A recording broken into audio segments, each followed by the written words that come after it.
Welcome back, everybody. We'll be picking up at Matthew 24:41, verse 26, the plot against Jesus.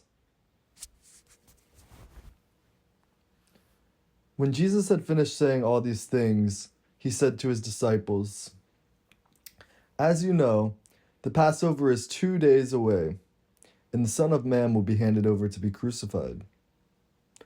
Then the chief priests and the elders of the people assembled in the palace of the high priest, whose name was Caiaphas, and they schemed to arrest Jesus secretly and kill him. "But not during the festival," they said, "or there may be a riot among the people." Jesus anointed at Bethany. While Jesus was in Bethany, in the home of Simon the leper, a woman came to him with an alabaster jar of very expensive perfume, which she poured on his head as he was reclining at the table. When the disciples saw this, they were indignant. "Why this waste?" they asked. "This perfume could have been sold at a high price and the money given to the poor." Aware of this, Jesus said to them, "Why are you bothering this woman? She has done a beautiful thing to me. The poor you will always have with you, but you will not always have me. When she poured this perfume on my body, she did it to prepare me for burial. Truly I tell you, wherever this gospel is preached throughout the world, what she has done will also be told in memory of her." Judas agrees to betray Jesus. Then one of the 12, the one called Judas Iscariot,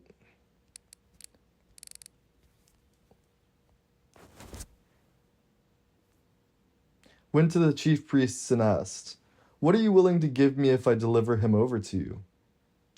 So they counted out for him 30 pieces of silver. From then on, Judas watched for an opportunity to hand him over. The Last Supper. On the first day of the festival of unleavened bread, the disciples came to Jesus and asked, "Where do you want us to make preparations for you to eat Passover?" He replied, "Go into the city to a certain man and tell him, 'The teacher says my appointed time is near. I'm going to celebrate the Passover with my disciples at your house.'" So the disciples did as Jesus had directed them and prepared the Passover.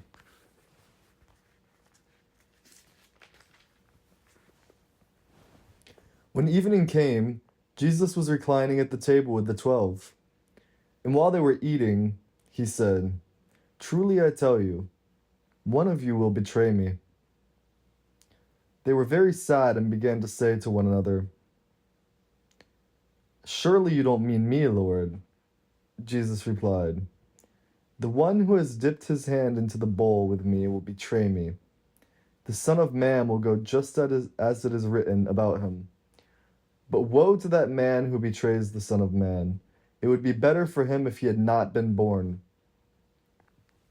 Then Judas, the one who would betray him, said, "Surely you don't mean me, Rabbi." Jesus answered, "You have said so." While they were eating, Jesus took bread, and when he had given thanks, he broke it and gave it to his disciples, saying, "Take and eat. This is my body." Then he took a cup, and when he had given thanks, he gave it to them, saying, "Drink from it, all of you. This is my blood of the covenant, which is poured out for the many forgivenesses of sins. I tell you, I will not drink from this fruit of the vine from now on until that day when I drink it new with you in my Father's kingdom." When they had sung a hymn, they went out to the Mount of Olives. Jesus predicts Peter's denial. Then Jesus told them, "This very night you will all fall away on account of me, for it is written, 'I will strike the shepherd, and the sheep of the flock will be scattered.' But after I have risen, I will go ahead of you into Galilee." Peter replied, "Even if I fall away on account of you, I never will." "Truly I tell you," Jesus answered, "this very night, before the rooster crows, you will disown me 3 times." But Peter declared, "Even if I have to die with you, I will never disown you." And all the other disciples said the same. Gethsemane. Then Jesus went with his disciples to a place called Gethsemane. And he said to them, "Sit here while I go over there and pray." He took Peter and the 2 sons of Zebedee along with him, and he began to be sorrowful and troubled. Then he said to them, "My soul is overwhelmed with sorrow to the point of death. Stay here and keep watch with me." Going a little farther, he fell with his face to the ground and prayed, "My Father, if it is possible, may this cup be taken from me, yet not as I will, but as you will." Then he returned to his disciples and found them sleeping. "Couldn't you men keep watch with me for 1 hour?" he asked. "Peter, watch and pray so that you will not fall into temptation. The spirit is willing, but the flesh is weak." He went away a second time and prayed, "My Father, if it is not possible for this cup to be taken away unless I drink it, may your will be done." When he came back, he again found them sleeping, because their eyes were heavy. So he left them and went away once more and prayed the 3rd time, saying the same thing. Then he returned to the disciples and said to them, "Are you still sleeping and resting? Look, the hour has come, and the Son of Man is delivered into the hands of sinners. Rise, let us go. Here comes my betrayer." Jesus arrested. While he was still speaking, Judas, one of the 12, arrived. With him was a large crowd armed with swords and clubs, sent from the chief priests and elders of the people. Now the betrayer had arranged a signal with them. "The one I kiss is the man. Arrest him." Going at once to Jesus, Judas said, "Greetings, Rabbi," and kissed him. Jesus replied, "Do what you came for, friend." Then the man stepped forward, seized Jesus, and arrested him. With that, one of Jesus' companions reached for his sword, drew it out, and struck this servant of the high priest, cutting off his ear. "Put your sword back in its place," Jesus said to him, "for all who draw the sword will die by the sword. Do you think I cannot call on my Father, and he will once put at my disposal more than 12 legions of angels? But how then would the scriptures be fulfilled that say it must happen this way?" In that hour, Jesus said to the crowd, "Am I leading a rebellion that you have come out with swords and clubs to capture me? Every day I sat in the temple courts teaching, and you did not arrest me. But this has all taken place that the writings of the prophets might be fulfilled." Then all the disciples deserted him and fled. Jesus before the Sanhedrin.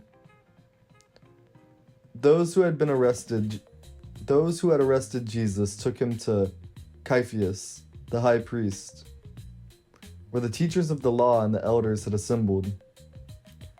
But Peter followed him at a distance, right up to the courtyard of the high priest. He entered and sat down with the guards to see the outcome. The chief priests and the whole Sanhedrin were looking for false evidence against Jesus so that they might put him to death. But they did not find any, though many false witnesses came forward. Finally, 2 came forward and declared, "This fellow said, 'I am able to destroy the temple of God and rebuild it in 3 days.'"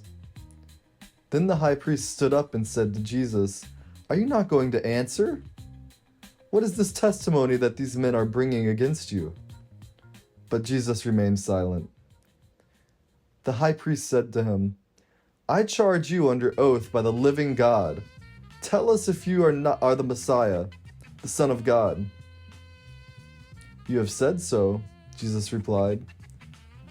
"But I say to all of you, from now on you will see the Son of Man sitting at the right hand of the Mighty One and coming on the clouds of heaven." Then the high priest tore his clothes and said, "He has spoken blasphemy. Why do we need any more witnesses? Look now, you have heard the blasphemy. What do you think?" "He is worthy of death," they answered. Then they spit in his face and struck him with their fists. Others slapped him and said, "Prophesy to us, Messiah. Who hit you?" Peter disowns Jesus. Now Peter was sitting out in the courtyard, and a servant girl came to him. "You also were with Jesus of Galilee," she said. But he denied it before them all. "I don't know what you're talking about," he said. Then he went out the gateway, where another servant girl saw him and said to the people there, "This fellow was with Jesus of Nazareth." He denied it again with an oath. "I don't know the man." After a little while, those standing there went up to Peter and said, "Surely you are one of them. Your accent gives you away." Then he began to call down curses, and he swore to them, "I don't know the man." Immediately a rooster crowed. Then Peter remembered the word Jesus had spoken. "Before the rooster crows, you would disown me 3 times." And he went outside and wept bitterly. Judas hangs himself.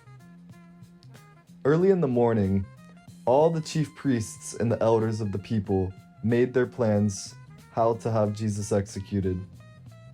So they bound him, led him away, and handed him over to Pilate, the governor.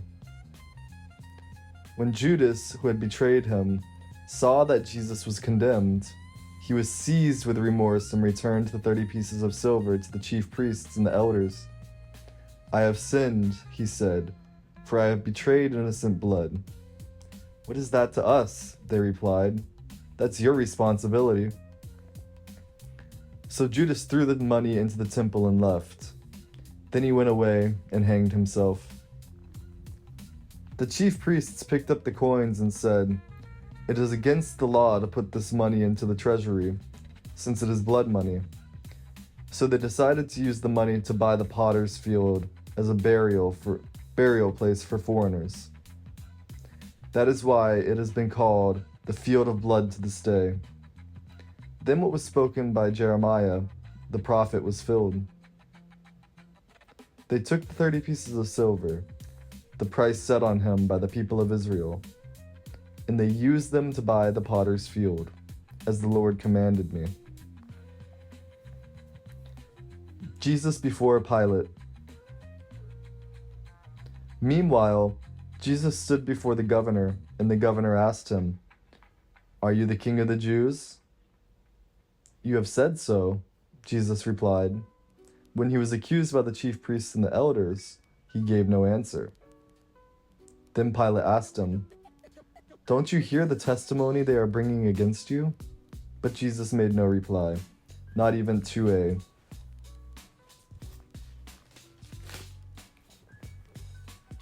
single charge. To the great amazement of the governor, now it was the governor's custom at the festival to release a prisoner chosen by the crowd.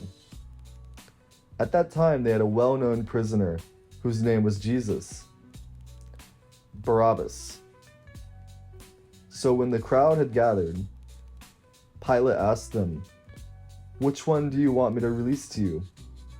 Jesus Barabbas, or Jesus who is called the Messiah?" For he knew it was out of self-interest that they had handed over Jesus to him.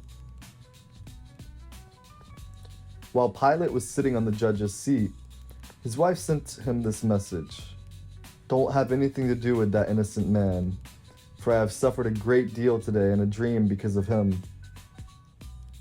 But the chief priests and the elders persuaded the crowd to ask for Barabbas and to have Jesus executed. "Which of the two do you want me to release to you?" asked the governor. "Barabbas," they answered. "What shall I do then with Jesus, who is called the Messiah?" Pilate asked. They all answered, "Crucify him!" "Why? What crime has he committed?" asked Pilate. But they shouted all the louder, "Crucify him!" When Pilate saw that he was getting nowhere, but that instead an uproar was starting, he took water and washed his hands in front of the crowd.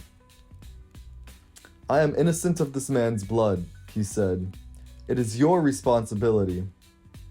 All the people answered, "His blood is on us and on our children." Then he released Barabbas to them, but he had Jesus flogged and handed over to be crucified. The soldiers mocked Jesus. Then the governor's soldiers took Jesus into the praetorium and gathered the whole company of soldiers around him. They stripped him and put a scarlet robe on him, and then twisted together a crown of thorns and set it on his head. They put a staff in his right hand. Then they knelt in front of him and mocked him. "Hail, King of the Jews," they said. They spit on him and took the staff and struck him on the head again and again. After they had mocked him, they took off the robe and put his own clothes on him. Then they led him away to crucify him.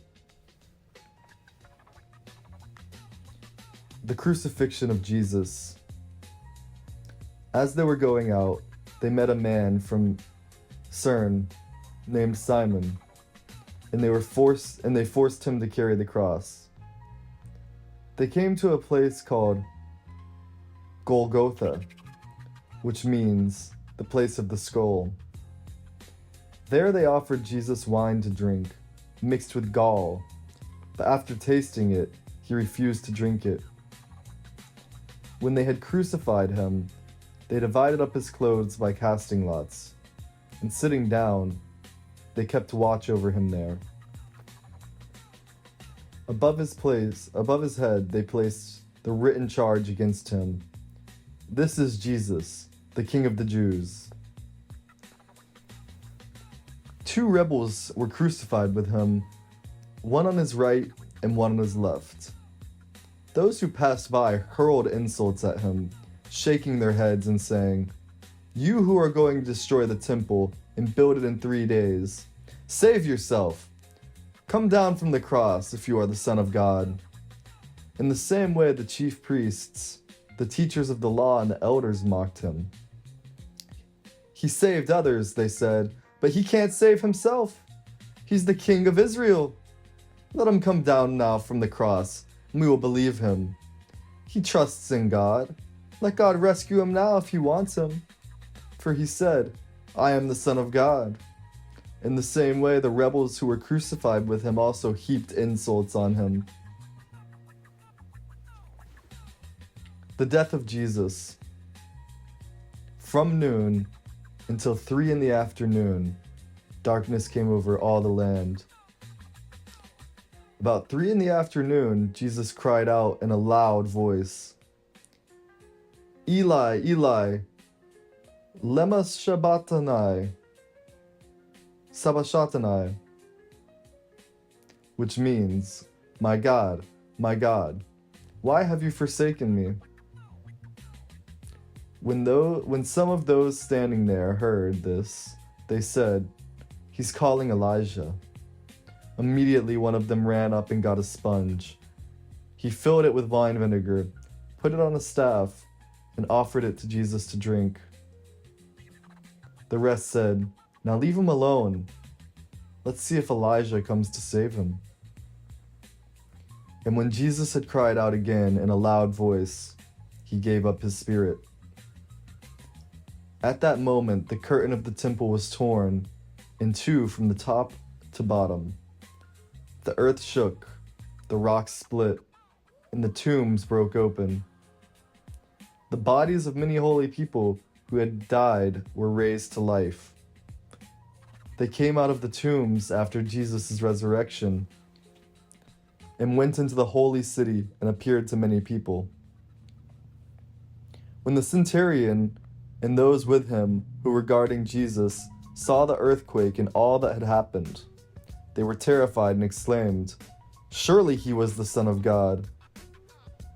Many women were there, watching from a distance. They had followed Jesus from Galilee to care for his needs. Among them were Mary Magdalene, Mary the mother of James and Joseph, and the mother of Zebedee's sons. The burial of Jesus. As evening approached, there came a rich man from Arimathea named Joseph, who had himself become a disciple of Jesus. Going to Pilate, he asked for Jesus' body, and Pilate ordered that it be given to him. Joseph took the body, wrapped it in a clean linen cloth, and placed it in his own new tomb that he had cut out of the rock. He rolled a big stone in front of the entrance to the tomb and went away. Mary Magdalene and the other Mary were sitting the opposite of the tomb. The guard at the tomb. The next day, the one after preparation day, the chief priests and Pharisees went to Pilate. "Sir," they said, "we remember that while he was still alive, that deceiver said, 'After 3 days I will rise again.' So give the order for the tomb to be made secure until the 3rd day. Otherwise, his disciples may come and steal the body and tell the people that he has been raised from the dead. This last deception will be worse than the first." "Take a guard," Pilate answered. "Go make the tomb as secure as you know how." So they went and made the tomb secure by putting a seal on the stone and posting the guard. Jesus has risen. After the Sabbath, at dawn on the 1st day of the week, Mary Magdalene and the other Mary went to the tomb. There was a violent earthquake, for an angel of the Lord came down from heaven, and going to the tomb, rolled back the stone and sat on it. His appearance was like lightning, and his clothes were white as snow. The guards were so afraid of him that they shook and became like dead men. The angel said to the woman, "Do not be afraid, for I know that you are looking for Jesus, who was crucified. He is not here. He has risen, just as he said. Come and see the place where he lay. Then go quickly and tell his disciples. He has risen from the dead and is going ahead of you into Galilee. There you will see him. Now I have told you." So the woman hurried away from the tomb, afraid yet filled with joy, and ran to tell his disciples. Suddenly Jesus met them. "Greetings," he said. They came to him, clasped his feet, and worshipped him. Then Jesus said to them, "Do not be afraid. Go and tell my brothers to go to Galilee. There they will see me." The guards report. While the women were on their way, some of the guards went into the city and reported to the chief priests everything that had happened. When the chief priests had met with the elders and devised a plan, they gave the soldiers a large sum of money, telling them, "You are to say, 'His disciples came during the night and stole him away while we were asleep.' If this report gets to the governor, we will satisfy him and keep you out of trouble." So the soldiers took the money and did as they were instructed. And this story has been widely circulated among the Jews to this very day. The Great Commission.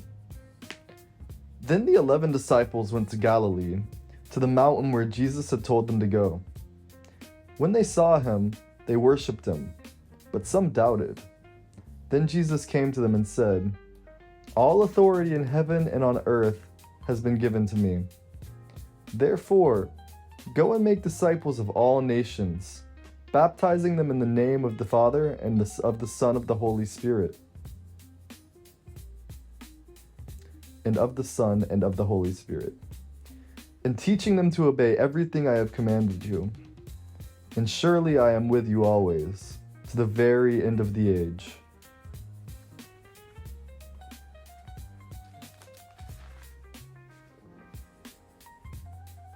And we've made it to Mark. We'll stop here and we'll pick up later when we get into Mark fully.